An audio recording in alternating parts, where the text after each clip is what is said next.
قربانی کیا ہے؟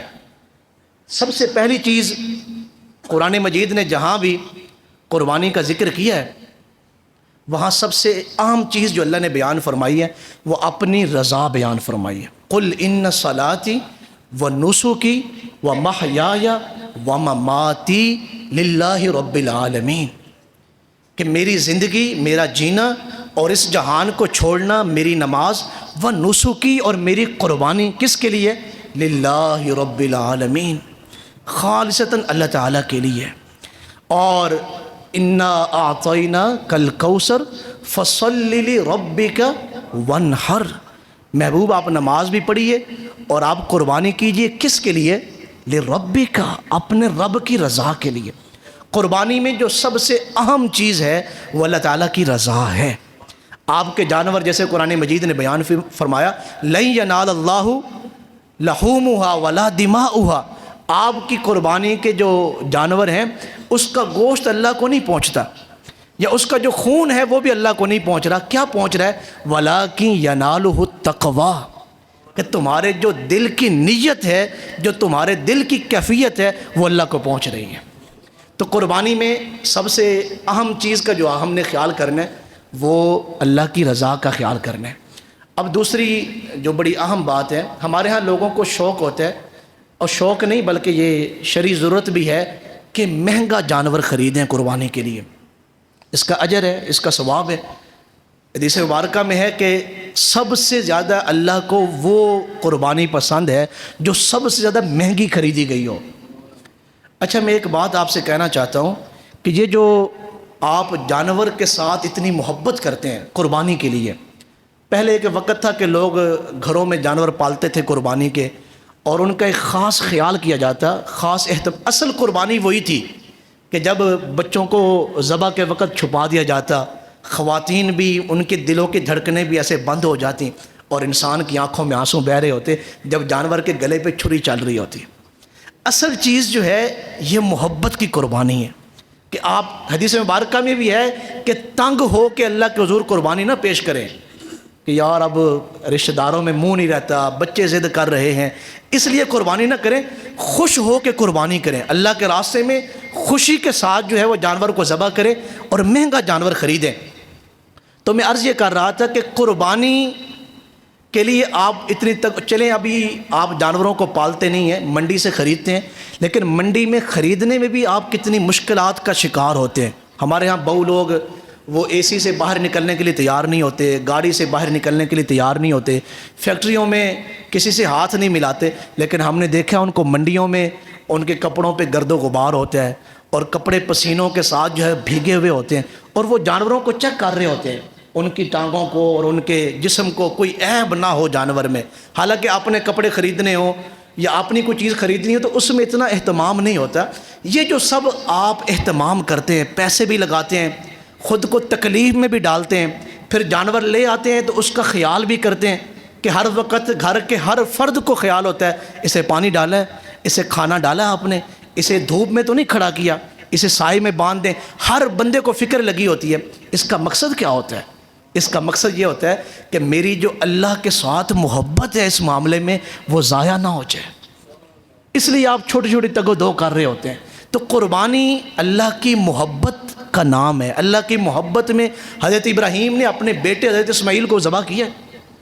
یہ الگ بات ہے کہ چھری نہیں چلی، یہ اللہ کی حکمت تھی۔ جیسے حضرت اسماعیل کے گردن پہ چھری نہیں چلی، اللہ تعالیٰ نے جنت سے ایک دمبا بھیج دیا۔ اللہ کو ہماری قربانیوں کی ضرورت نہیں ہے، نہ ہی حضرت ابراہیم کی قربانی کی اللہ کو ضرورت تھی کہ حضرت ابراہیم اپنے بیٹے کو ذبح کریں تو اللہ کو ضرورت نہیں تھی۔ اللہ تو صرف چیک کرتا ہے کہ اس بندے کی میرے ساتھ محبت کا معاملہ کیا ہے، یہ میرے ساتھ کتنی محبت کرتا ہے۔ تو اس لیے حدیث مبارکہ میں ہے کہ جو جانور زیادہ مہنگا ہوتا ہے اللہ کے ہاں وہ اتنا ہی پسندیدہ ہوتا ہے۔ کبھی نہ غور کریں کوئی یار اتنے لاکھ ہے اور اتنے پیسے لگ جائیں گے، جتنا مہنگا جانور آپ خرید رہے ہیں اللہ کے ہاں اتنی ہی وہ قربانی زیادہ پسندیدہ ہے۔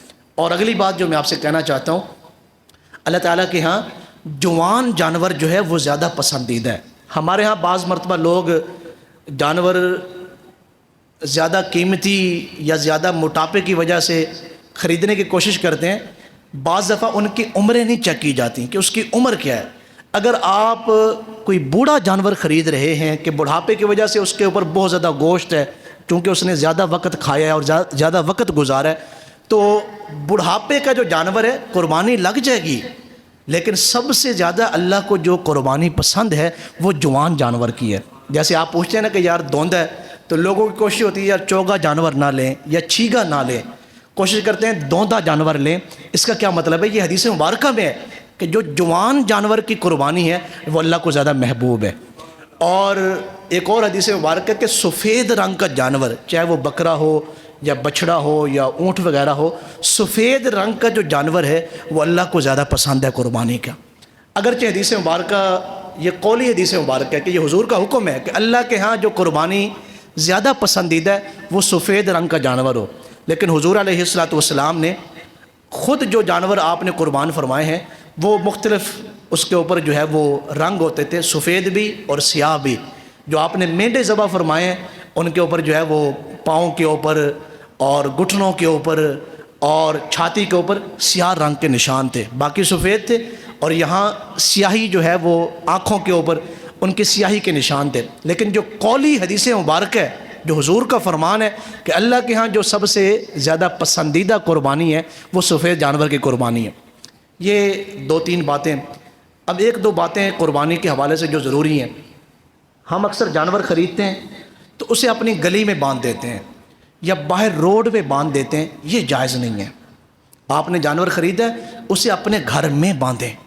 اگر گھر میں جگہ نہیں تو کسی سے جگہ کا بندوبست کروا لیں، راستے میں نہ باندھیں. جیسے حدیث مبارکہ میں ہے نا کہ راستے سے کوئی چیز ہٹانا یہ ایمان کی علامت ہے، کہ اہل ایمان جو لوگ ہوں گے وہ راستے سے تکلیف دینے والی چیزوں کو ہٹائیں گے.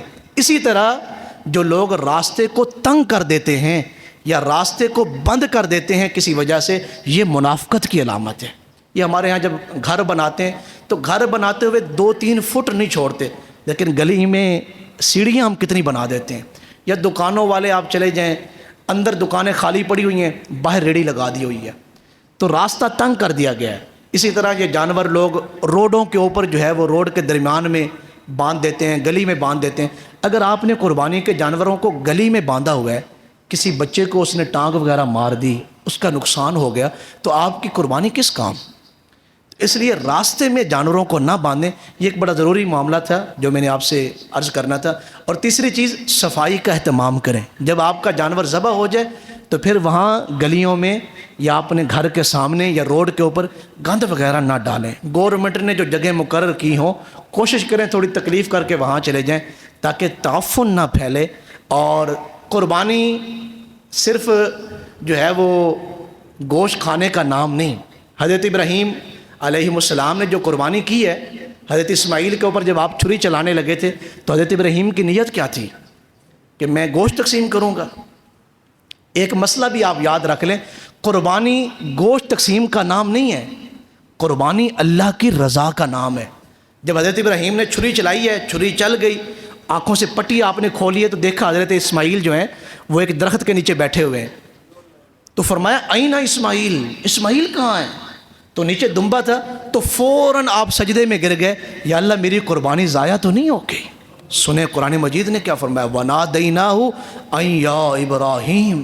اللہ تعالیٰ نے فرمایا پیارے ابراہیم قد صدقت الرؤیا، آپ نے تو خواب کو سچا کر فرمایا.